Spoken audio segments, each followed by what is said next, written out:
Your heat pump ran all summer without an obvious smell. Then the first cool morning arrives, the system reverses, and a dirty sock odor comes through the vents. The viral diagnosis is mold and a bottle of hydrogen peroxide.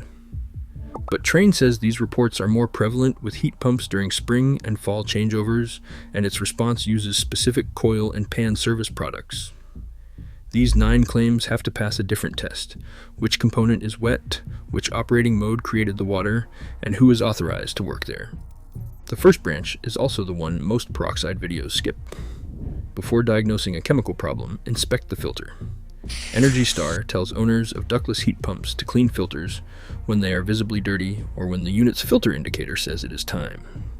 That is a documented homeowner task. It restores an airflow path without applying a chemical to a coil, pan, drain, or electronic control. A dirty filter can restrict airflow and make the unit work longer.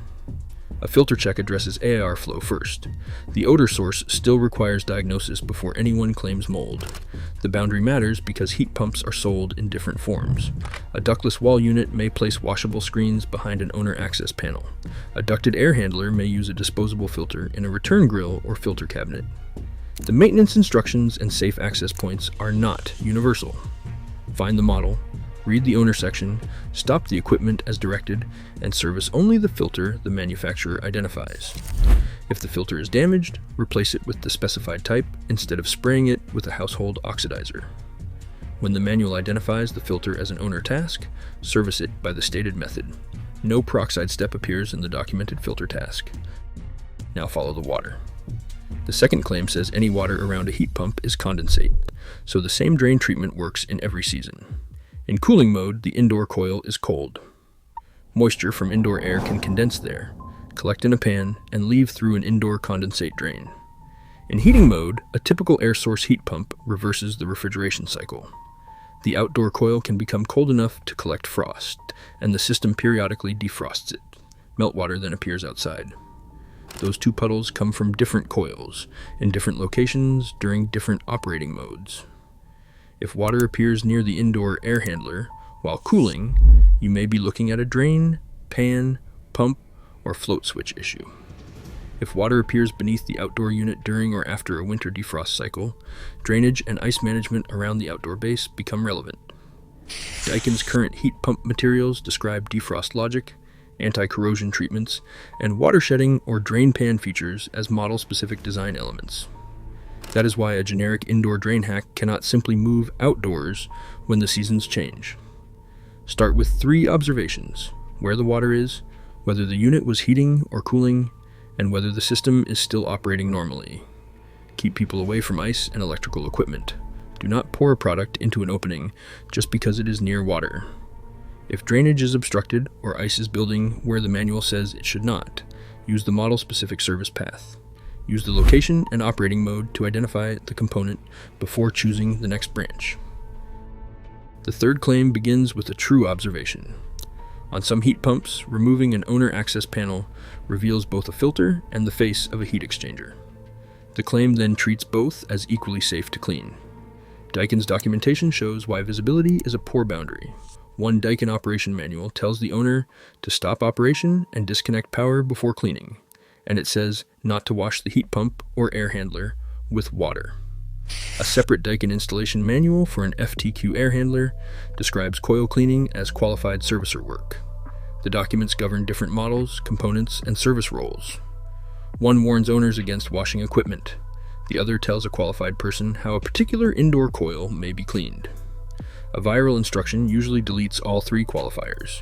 The cabinet can contain sharp fins, wiring, sensors, a blower, a drain pan, and refrigerant components within inches of one another. A spray aimed at the surface you can see can travel toward a surface you cannot. Powering the thermostat off may also leave other electrical hazards unless the approved procedure isolates the equipment correctly.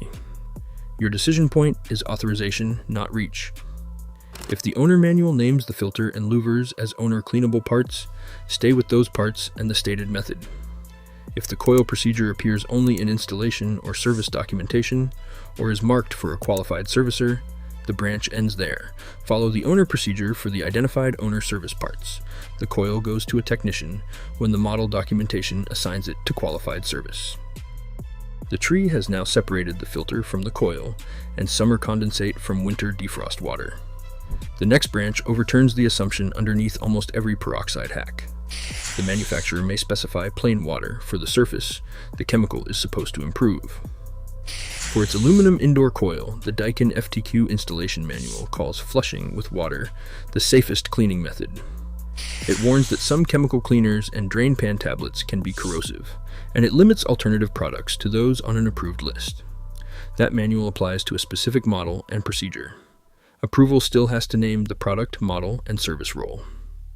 NIOSH classifies hydrogen peroxide as a powerful oxidizer and lists incompatibilities with several metals, including copper, brass, bronze, iron, zinc, chromium, lead, silver, and manganese. It also identifies eye, skin, and respiratory irritation hazards. Those facts rule out automatic compatibility across an assembly containing unknown alloys, coatings, residue, joints, pan materials, and nearby controls. Water instructions still depend on service role and the assembled unit. The FTQ document directs a qualified servicer through its coil procedure. An owner manual for another unit warns against washing the equipment. The applicable document names the liquid, target, access method, and person doing the work. If a technician recommends coil cleaning, ask to see the condition being treated and the approved procedure for your model. Ask whether the proposed product requires rinsing and how nearby controls and the drain system will be protected. If the answer is only that peroxide breaks down cleanly, the compatibility question has not been answered. For this Daikin coil, follow the named water procedure through qualified service. Return to the symptom from the opening. Claim 5 says a musty or dirty sock smell after changing modes proves active mold and makes peroxide the obvious disinfectant. Trane's support page calls the reported condition dirty sock syndrome. It says reports are more prevalent with heat pumps, especially during spring and fall when systems change between heating and cooling. Its response is not a bottle from the medicine cabinet. Trane names a coil pre-cleaner and an anti-foulant product, describes annual coil and pan cleaning, and warns that the work requires the appropriate technical background. The timing helps define the inspection. Smell alone cannot identify the organism, surface, or source, so the next step is to diagnose what is present. That inspection needs to distinguish a contaminated coil or pan from standing water, a drain fault, a dirty filter, another indoor source, or material elsewhere in the air path. If a contractor uses the dirty sock syndrome label, ask what was actually observed and which manufacturer procedure supports the treatment. A recurring issue also deserves a search for the condition allowing material or moisture to remain, rather than repeated deodorizing without a cause. This branch ends in a symptom-led technician diagnosis. Trane documents the seasonal pattern and keeps the product and procedure specific. The sixth claim sounds like a safety calculation. Household peroxide is only 3%, so there is not enough active chemical to hurt heat pump materials.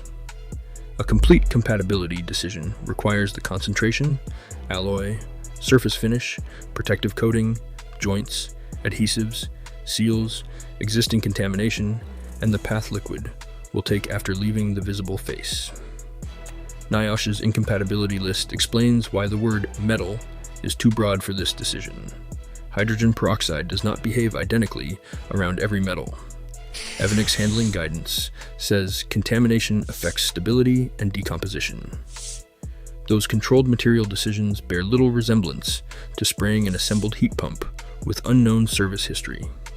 If this component-first approach helps you separate maintenance from guesswork, subscribe to Green Exposed. The remaining branches turn material compatibility into an energy promise, then move the same indoor recipe outdoors and into a mixing mistake. This branch checks the entire path of the liquid. A cleaner might touch an aluminum fin first, then move across a coating, into a pan, around a fastener, and toward a drain that contains residue from an earlier treatment. Compatibility, therefore, has to cover that full path. When the manual authorizes a named product, follow that model-specific path through the appropriate service person. When it names water, a filter cleaning method, or no owner-applied chemical at all, do not manufacture permission from a percentage sign. Keep Keep material and contamination questions inside the approved procedure for the exact model. Claim 7 converts a documented dirty equipment warning into predicted peroxide savings. Measurements from the individual system are still required to establish any recovery percentage or dollar amount.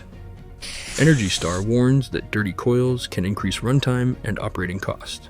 It separately says airflow problems can reduce a system's efficiency by as much as 15%. That figure describes an airflow problem across a system. It does not measure peroxide or assign every dirty coil the same loss. Lawrence Berkeley National Laboratory gives the scale in one comparison. In its typical modeled cases, fouling could roughly double coil pressure drop over 7 to 11 years. Efficiency and capacity degradation remained below 5%. Larger effects appeared in marginal or extreme systems. Pressure drop, blower response, filter condition, duct restriction, climate, runtime, installation quality, and fouling severity shaped the result. A system close to its airflow limit can react more sharply than one with adequate margin. The missing step in the viral savings claim is measurement. Confirm fouling through inspection and quantify the effect with relevant operating readings. If a visit corrects several faults, isolate what changed before crediting the outcome to one cleaner. Ask for the observed coil condition, airflow evidence, and relevant operating readings before and after service. Compare energy use carefully because weather and thermostat behavior change from month to month. Use those measurements to estimate performance recovered from genuine fouling. Measure the condition and outcome on the system in front of you. The evidence supplies no universal percentage or savings figure. 7 branches are now closed: filter, water location, access, coil approval, odor, material path, and measured performance. The final 2 move outdoors, then into residue hidden from view. The 8th claim takes whatever worked or seemed to work near the indoor unit and transfers it to the outdoor coil. After all, both components are heat exchangers. Their environment and operating cycle are different. The outdoor unit deals with weather, debris, drainage, low temperatures, frost, and defrost operation. It also places fan components, sensors, coated surfaces, electrical sections, and refrigerant hardware within one cabinet. Daikin's current heat pump product documents highlight anti-corrosion treatments, intelligent defrost, and model-specific water shedding or drain pan design. Those features document engineered winter water management. Follow the model procedure. Do not add peroxide to the base pan, spray the coil during icing, or treat a defrost event as an indoor drain cleaning problem. A cloud of vapor during defrost can be normal, and water may appear below the unit. Persistent solid ice, contact between ice and the fan, unusual noise, or a shutdown requires a different response. Those signs do not identify peroxide as the repair. Record the outdoor temperature, thermostat mode, timing, and where ice or water appears. Compare those observations with the exact owner's manual. Keep chemicals away from the unit unless that model's approved procedure expressly calls for one, and leave access around energized controls and refrigerant components to a qualified person. Use the model-specific diagnostic and service path for outdoor winter behavior. The 9th claim tries to solve every earlier limitation by sequencing products.